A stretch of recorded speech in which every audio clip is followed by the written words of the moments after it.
আসসালামু আলাইকুম ওয়া রাহমাতুল্লাহি ওয়া বারাকাতুহু। আলহামদুলিল্লাহ, দোয়াটা শুরু করার আগে এর ফজিলতটি জেনে নিই। হযরত আনাস রাদিয়াল্লাহু তাআলা আনহু হতে বর্ণিত, রাসূল সাল্লাল্লাহু আলাইহি ওয়াসাল্লাম হযরত ফাতেমা রাদিয়াল্লাহু তাআলা আনহাকে বলেন, তুমি সকাল সন্ধ্যা এই দোয়া পাঠ করবে। আমার এই নসিহত পালনে কোনো কিছুর যেন তোমার সামনে বাধা হয়ে না দাঁড়ায়। তো চলো দোয়াটি জেনে নেওয়া যাক।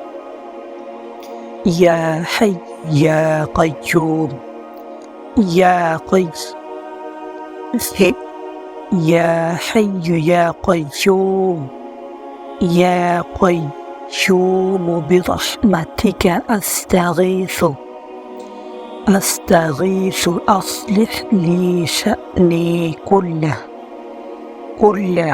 ولا تكلني إلى نفسي طرفة عين। এই দোয়ার অর্থটি হল, হে চিরজীব সকল বস্তুর ধারক, আমি তোমার রহমতের সাহায্য প্রার্থনা করছি। তুমি আমার সকল বিষয় সংশোধন করে দাও, আমাকে মুহূর্তে জন্য আমার নফসের কাছে সুপর্দ করো না। যারা আরবি পড়তে না পারেন তারা বাংলাটা মুখস্থ করে নেবেন।